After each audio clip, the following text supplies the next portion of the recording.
30 seconds and counting.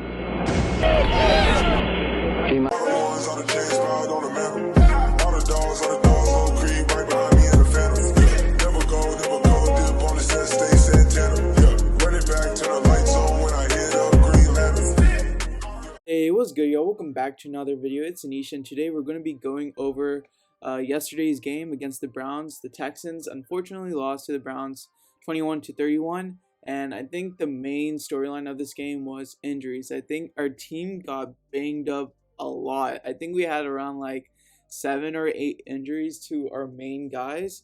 Charles Omenihu, Roy Lopez, Terrence Mitchell was in concussion protocol. Tyrod Taylor tweaked a hamstring. Cam Hill got injured. Justin Reed was on the ground like 2 times for like a knee thing. I think he might be okay. And then Nico Collins had a shoulder injury. Danny Amendola was also out, and so this whole team was severely banged up. And the Browns too, like they lost Jarvis Landry at the they didn't have Jarvis Landry or OBJ obviously. So they were dealing with injuries too, but the Texans suffered more injuries on that end. I'm not saying like we're not trying to win the injury game right here, but that was just the story. Like at halftime, we were tied with the Browns 14-14, and Tyrod was absolutely perfect except for one incompletion. He was 10 of 11, 125 yards, and he had 1 touchdown. One who he threw to Philip Lindsay on a screenplay, and I was so surprised when we actually scored a touchdown on that, because we're like notoriously bad at like screenplays, but somehow we ended up doing really well on that screenplay. And then Tyrod Taylor also rushed in for a touchdown, so that was pretty good.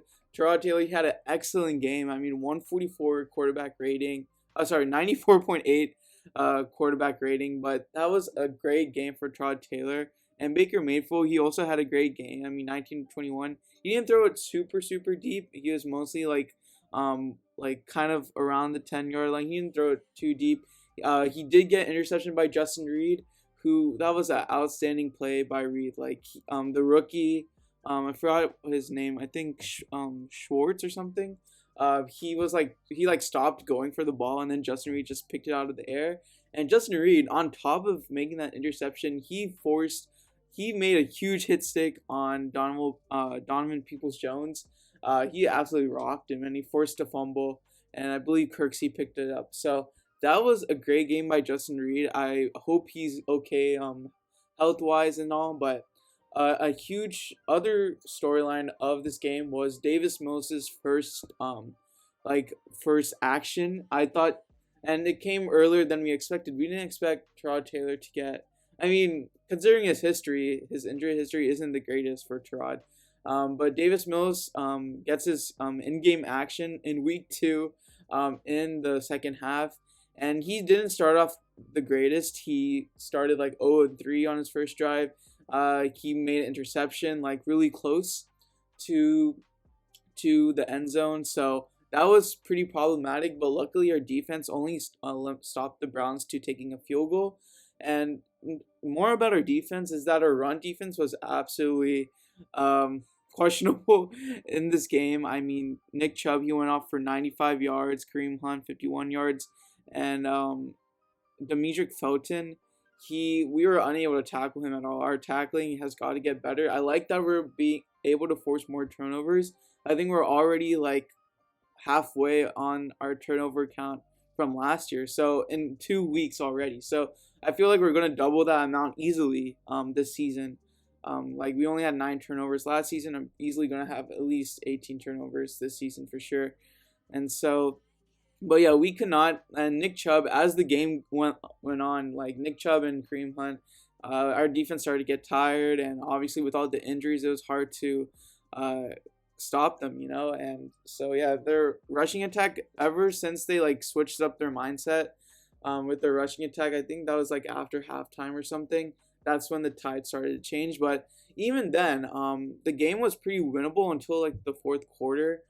Davis Mills, even though he started 0-3, he came back and led a scoring drive. I think it was like an 8-minute drive or something. He was like 5 of 6 or something, and he threw a touchdown pass to Brandon Cooks.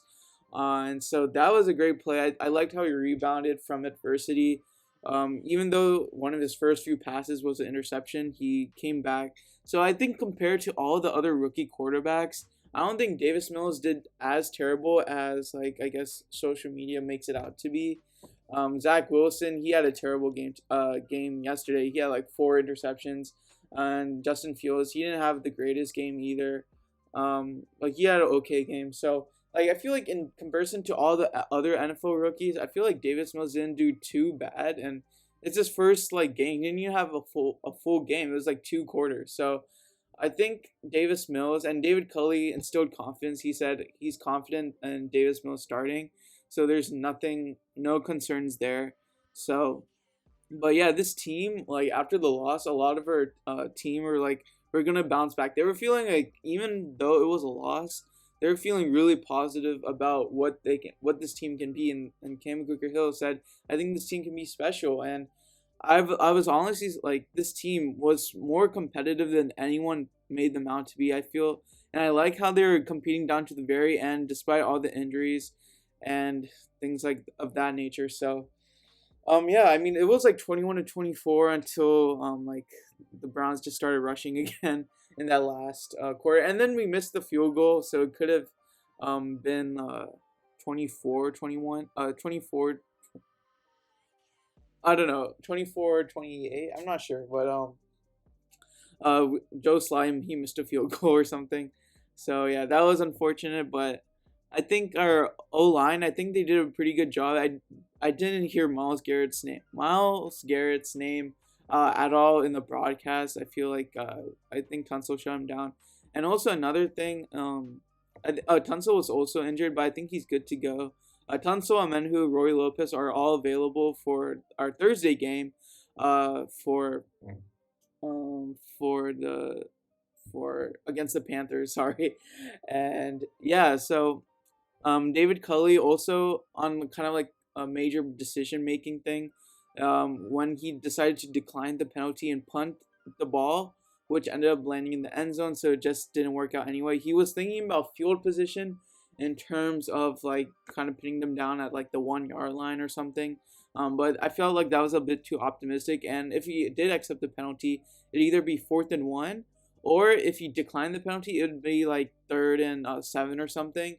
And I feel like in both scenarios, I felt like he should have trusted like Tyrod to go and score the ball. It was like the 50-yard line, so I feel like that's like a normal like position to like go for, you know.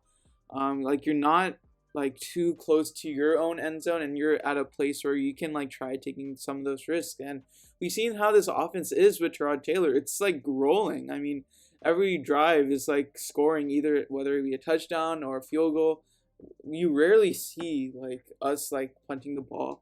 So I feel like he should have done that, and he even admitted, so like in a press conference, that if he were to do it again, he would have accepted it and let us do 4th and 1. So it's nice to see like a coach like admitting to his mistakes, and not a lot of coaches do that. So yeah, that was huge, but yeah, at the end of the day, I said in our preview that as long as this team makes it a competitive game, I'd be happy with that, and I was certainly happy with what we did considering the circumstances. And I definitely think that if Tyrod was healthy the whole game, we would have had a good chance of winning. So yeah, so now with this upcoming game against the Panthers, obviously going against Chubb and Hunt was kind of a good kind of some good practice against who we're going up against in Christian McCaffrey, who's arguably the best running back in the league. So we'll see how we go against that bigger challenge in Christian McCaffrey. But I think we'll see. I think that game's more of a toss-up. I feel that could be more winnable, but the Panthers absolutely destroyed the Saints. So we'll see about that. But anyways, that's pretty much it for the video. Let us know your thoughts on yesterday's game, and as always, be sure to like, subscribe, and turn on post notifications. Thank you all for watching. Peace.